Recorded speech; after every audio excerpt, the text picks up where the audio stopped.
வணக்கம் ஜெயஹிந்த். இன்னைக்கு நம்ம சேனல்ல இந்தியா அமெரிக்கா பத்தி ஒரு முக்கியமான அப்டேட் பார்க்க போறோம். இந்த வர்த்தக போருக்கு தொடர்ந்து ட்ரம்ப் ஆவேசமா பேசுறது, இந்தியாவை தாக்குறது, ட்ரம்ப்போட அடிப்பொடிகள் பேசுறது, பிறகு அவர் இறங்கி நண்பா வேண்டியது, இது கண்டினியூஸா தொடர்கட்சியா போயிட்டு இருக்கு. இப்போ ஐநாவுடைய ஜெனரல் அசம்பிளி இதுல 2-3 முக்கியமான நிகழ்வுகள் நடந்திருக்கு. நம்ம குறிப்பா நம்ம இந்தியா அமெரிக்கா போக்கஸ்டா பார்ப்போம். ஒரு 57 நிமிஷம் ட்ரம்ப் பேசினாரு. இதுல காமெடி என்னன்னா, ஐநா சபையில பல நாட்டு தலைவர்கள் வரும்பொழுது ட்ரம்ப் ஏறுற நேரம் பார்த்து அந்த எஸ்கலேட்டர் ரிப்பேரா போயிடுச்சு. அதன் பிறகு 2-3 ஈவென்ட் நடந்த உடனே தலைவர் அமெரிக்காவுக்கு திரும்ப வந்த பிறகு இவனால அரெஸ்ட் பண்ணி முதல்ல உள்ள போடணும் அந்த அளவுக்கு கோவப்பட்டிருக்காரு.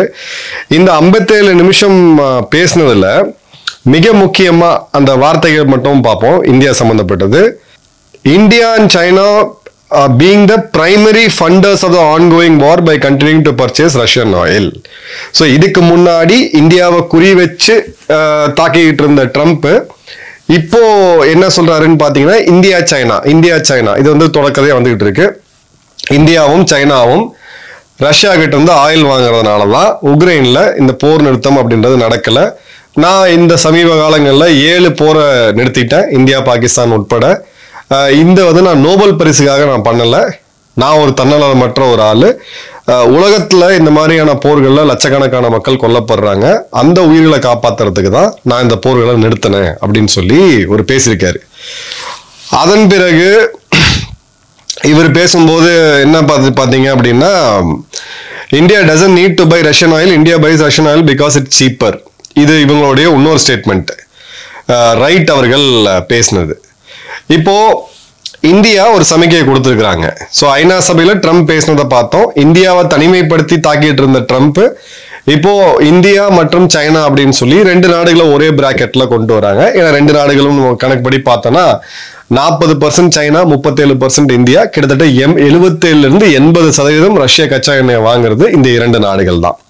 இந்த கேரட் அண்ட் ஸ்டிக் ஸ்ட்ராட்டஜியை நான் சொன்னேன். இவங்க ஒண்ணு பேசினா அடுத்தது வேற இன்னொருத்தர் பேசுவாரு. ஒருத்தர் மருந்து போடுவாரு, ஒருத்தர் காயம் பண்ணுவாரு, இன்னொருத்தர் மருந்து போடுவாருன்னு சொல்லிட்டு அதே ஸ்ட்ராட்டஜி தான் தாத்தா காலத்து டெக்னிக்.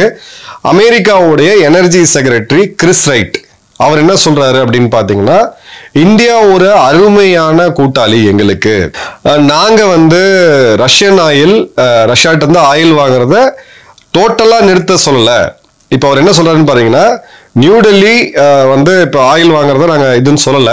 இந்த ஆயில் வாங்குறத நிறுத்திட்டா இங்க ரஷ்யாவுக்கு பணம் குறைஞ்சிரும். பணம் குறைஞ்சதுன்னா உக்ரைன்ல போர் நிறுத்தம் அப்படின்றது ஏற்படும் அப்படின்னு சொல்லிட்டு, I am a huge fan of India. It's an awesome ally of America, but it also buying Russian oil. நாங்க ரஷ்யா அமெரிக்கா எங்களுக்கு பெரிய ஒரு இது. நான் இந்தியாவுடைய ஒரு மிகப்பெரிய ஃபேன். இந்தியா எங்களுக்கு ஒரு நெருங்கிய ஒரு நட்பு நாடு. ஆனா பாருங்களேன், இவ்வளவு நட்பு நாடு போயிட்டு ரஷ்யாட்ட போய் ஆயில் வாங்குறாங்க அப்படின்ட்டு.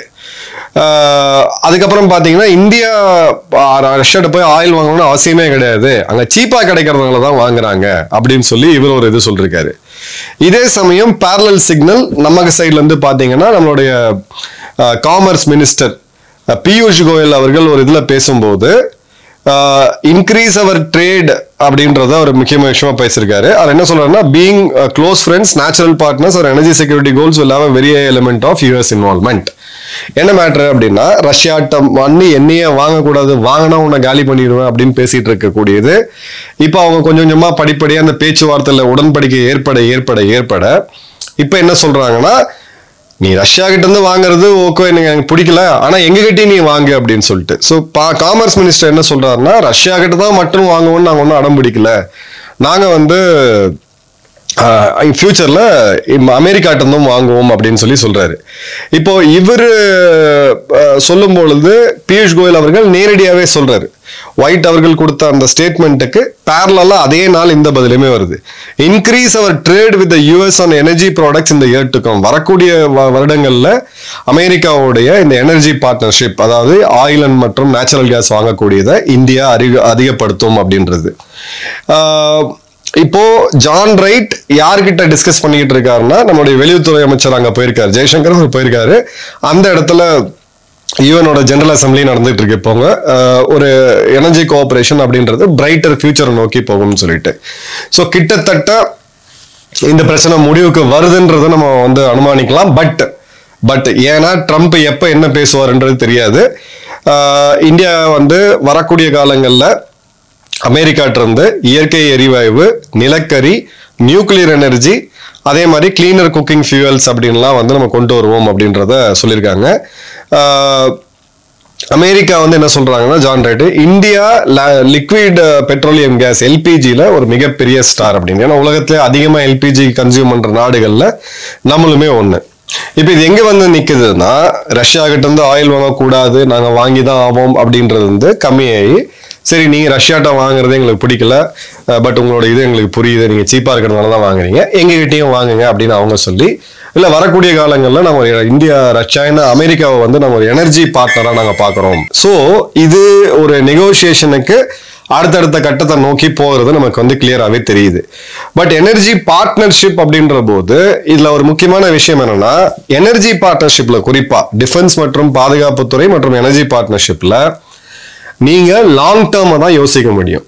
நீங்க ஷார்ட் டேர்மா $1 கம்மியாவது $2 கம்மியாதுன்றதை விட எந்த விதமான ஒரு குளோபல் சுச்சுவேஷன் வந்தாலும் உங்களுடைய எனர்ஜி பார்ட்னர் உங்களுக்கு தங்கு தடை இல்லாம இந்த கேஸ் மற்றும் இயற்கை எரிவாயு மற்றும் இதை தரணும், கச்சா எண்ணெயை தரணும். அந்த அளவுக்கு இந்தியா அமெரிக்காவை நம்புமா அப்படின்ற கேள்வி இருந்தாலும், ஒரு பார்ட்னர்ஷிப் ஒரு 20 வருடம் 30 வருடம் அப்படின்னு போகும்போது அந்த நாட்டுக்குமே ஒரு பெர்மனண்டான ஒரு customer கிடைக்கிறாங்க.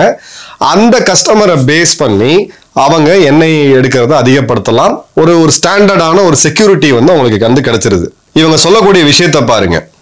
We don't want to punish India. We want to end the war and we want our grow our relationship with India. இவங்களுடைய எனர்ஜி செக்ரட்டரி வந்து சொல்றாரு. பெட்ரோலியம் அமைச்சர் அப்படின்னு வச்சுக்கலாம். எனர்ஜி செக்ரட்டரி பெட்ரோலியம் அமைச்சர்.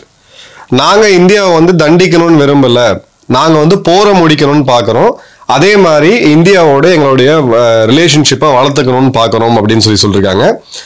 இப்போ ட்ரம்ப்பே ஒரு இடத்துல என்ன சொல்றாரு அப்படின்னு பாத்தீங்கன்னா, மீண்டும் மீண்டும் அந்த கேள்வி கேட்கப்படுது, ஏன் அமெரிக்கா மட்டும் போய் நீங்க ரஷ்யாட்ட இருந்து யுரேனியம் வாங்கலையா, அந்த பணம் வந்து ரஷ்யா வந்து பயன்படுத்தாதா போருக்கு, அதை என்ன தனியா எடுத்து ஒதுக்கி வச்சிருமா அப்படின்னு கேட்கும்போது, ஓ அப்படிலாம் வாங்கிட்டு இருக்கீங்களா, முதல்ல உடனடியா நிறுத்துங்க அப்படின்றாரு. ஸோ ட்ரம்ப் வந்து இதை நிறுத்துங்கன்னு சொல்லும்போது அதில் காமெடி என்னன்னா, யுரேனியமை இவங்க நிறுத்திட்டாங்கன்னா, ரஷ்யாட்ட இருந்து வாங்குறத நிறுத்திட்டாங்கன்னா அங்க அமெரிக்காவுக்கு மின்சாரத்துறை உற்பத்தியில டப்பா டான்ஸ் ஆடிரும். ஸோ இது எல்லாமே ஒரு எக்ஸிட் ட்ரம்ப். இந்த சண்டைக்கு வந்தாச்சு, முட்டி மோதியாச்சு, இதுல இருந்து எப்படி அப்படியே பதுசா நம்ம நாட்டில் நம்ம வந்து இந்த பக்கம் அப்படியே பார்க்காம போயிட்டே இருப்பா அப்படின்னு சொல்றாரு பாத்தீங்களா, அந்த ரேஞ்சுக்கு தான் இவங்க பண்ணிருக்காங்க. அந்த ரேம்ப் இந்தியாவுக்கும் தேவை. நாமளும் இதுல வந்து யாரு போட்டி, நான் பெருசா நீ பெருசான்னு கிடையாது. அமெரிக்கா ஒரு வல்லரசு, மாற்று கருத்தே வேண்டாம். நம்மளோட ஒரு மிகப்பெரிய ஒரு பொருளாதாரமா வலிமையா இருக்கக்கூடிய நாடு. ஸோ பட் அதுக்கு நம்ம அடங்கியும் அப்படியே நீங்க அழுத்தத்துக்கு வந்து பயந்து போக மாட்டோம் அப்படின்றத கிளியரா பண்ணிட்டோம். ஸோ இந்த இடத்துல இந்த பிரச்சனை நம்ம எதிர்பார்த்த மாதிரியே ஒரு அக்டோபர் நவம்பருக்குள்ள முடிவுக்கு வரும் அப்படின்றத எதிர்பார்க்கலாம். நடுநடுல H1B விசா மாதிரி நாளைக்கு அடுத்தது கிரீன் கார்டு, ஏன்னா அவங்க லோக்கல் டொமஸ்டிக் ஆடியன்ஸ் அப்படின்றவங்களுக்கு அந்த நரேட்டிவ் தேவைப்படுது. அந்த ஷாக் எல்லாம் பார்த்து நம்ம ரியாக்ட் பண்ணணுன்ற அவசியம் கிடையாது.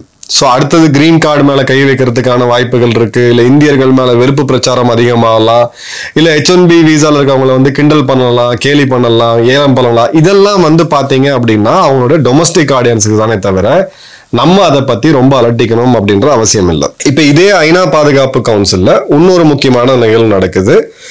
அது சிரியாவுடைய இப்ப இருக்கக்கூடிய இன்ட்ரீம் பிரசிடென்ட் ஜொலானி. இப்போ இந்த ஜொலானியோடைய ஐநாப்போடைய ஸ்பீச் பார்த்தீங்க அப்படின்னா ஒரு மிகப்பெரிய சர்ப்ரைஸ்னு சொல்லலாம்.